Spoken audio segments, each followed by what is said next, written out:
प्यारे दोस्तों, कैसे हो आप सभी लोग। अभी तक मैंने आपको बताया था कमर चलाना, हाथ चलाना और पैर चलाना। अब इस वीडियो में मैं आपके लिए 3 नए स्टेप लाई हूँ जो मैं आपको बिल्कुल सिंपल तरीके से बताऊंगी कि हमें ये स्टेप किस तरह से करनी चाहिए। इन्हें मैं बिल्कुल सरल तरीके से आपको बताऊंगी। लेकिन जिन लोगों ने अभी तक मेरी यह वीडियो नहीं देखी है कि हमें कमर किस तरह से चलानी चाहिए, पैर किस तरह से चलाने चाहिए, हाथ किस तरह से चलाने चाहिए, उनके लिए मैं नीचे डिस्क्रिप्शन में यह लिंक दे दूंगी। आप फटाफट से वहां जा कर के देख लें, कमर हाथ पैर चलाना सीख लें। उसके बाद में यह स्टेप देखें। यहाँ पर मैं 3 स्टेप लाई हूँ, बिल्कुल सिंपल स्टेप जिन्हें आप भांगड़े पे कर सकते हैं। मैं भांगड़े की 3 स्टेप आपको 1 बाय 1 बताती चलती हूँ। चलिए आपको बताती हूँ। फर्स्ट स्टेप यह हमें कैसे करना है। फर्स्ट स्टेप में अपने एक हाथ को कमर पे रखना है, एक हाथ को इस तरह से ऊपर रखना है और जो हम एक पैर हम इस तरह से जमा लेंगे और दूसरे पैर को इस तरह से उठाते हुए 1 2 3 इस तरह से 1 2 3 और अपने हाथों को इस तरह से 1 2 3 पैर को उचकाते हुए हाथ को भी ऊपर नीचे करना है। जब हम पैर को ऊपर नीचे करेंगे तब 1 2 3 1 2 3 इस तरह से।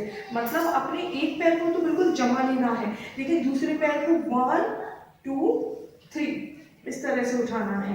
1 2 3 इसे आप इस तरह से भी हाथ करके कर सकते हैं। 1 2 3 और अपने कमर पे भी हाथ रख के कर सकते हो। 1 2 3 इस तरह से हमारी फर्स्ट स्टेप कंप्लीट होती है। सेकंड स्टेप में हम अपने पैर को इस तरह से आगे लाएंगे और पीछे करेंगे और अपने हाथों को झुकाते हुए इस तरह से 1 2 3 4 मतलब अपने हाथों को किस तरह से, इस तरह से झुकाते हुए 1 2 3 4 हाथों को झुकाते हुए मिलाना है और ऊपर जाने के बाद में खुला छोड़ देना है और पैर को आगे और पीछे करना है। एक ही पैर को इस तरह से आगे और पीछे करना है। हाथों को इस तरह से लाएंगे 1 2 3 4 और इस तरह से हमारी सेकंड स्टेप भी कंप्लीट होती है। अब मैं थर्ड और आखिरी स्टेप बताती हूँ जिसमें हमें अपने हाथों को, दोनों हाथों को इस तरह से बराबर पे रखना है और पैर को आगे और पीछे करना है। जब हम इस पैर को पीछे करेंगे तब इस हाथ को भी पीछे ले जाएंगे।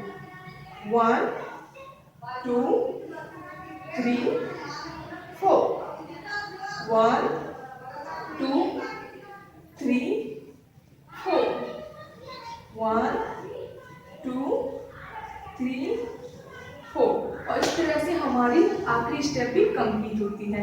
यह स्टेप हमें भांगड़े पे करना है। और एक और बात, जब भी हम कोई भी स्टेप करते हैं या डांस करते हैं तो अपने चेहरे पे एक हल्की सी स्माइल करना चाहिए, जिससे हमारा डांस और भी अच्छा लगने लगता है।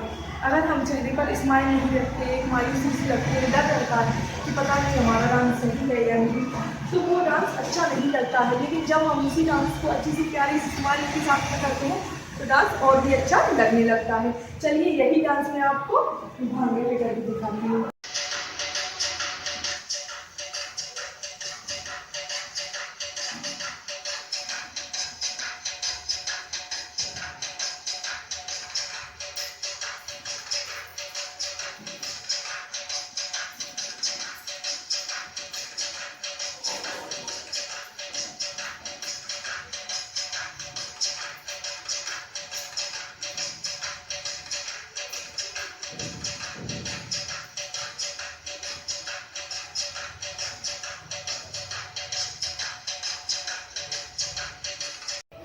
मैंने यहाँ पर आपको सिंपल से सिंपल 3 स्टेप बताए हैं। अगर आपको मेरी यह स्टेप पसंद आई है तो प्लीज़ लाइक करें और मेरे चैनल को सब्सक्राइब करें, जिससे मैं आगे भी जिन लोगों को बिल्कुल डांस नहीं आता है उन लोगों के लिए सिंपल से सिंपल स्टेप लाऊं जिससे वह डांस करना सीखें। और मैं गानों पर भी डांस सिखाती हूँ और पूरा ट्यूटोरियल बताती हूँ कि हमें इस गाने पर डांस कैसे सीखना है। तो प्लीज़ मेरे चैनल को सपोर्ट करें, मुझे सपोर्ट करें, जिससे मैं उन महिलाओं के लिए डांस ला सकूँ जिन्हें बिल्कुल भी डांस नहीं आता है और जो घर के काम काज में डांस करने के लिए कोचिंग में नहीं जा पाती, डांस क्लास नहीं जा पाती, वह घर पर ही सिंपल से सिंपल स्टेप से डांस सीख सकें। और अगर मेरा ये वीडियो आपको पसंद आता है तो लाइक ज़रूर करें। आगे के लिए राधे राधे।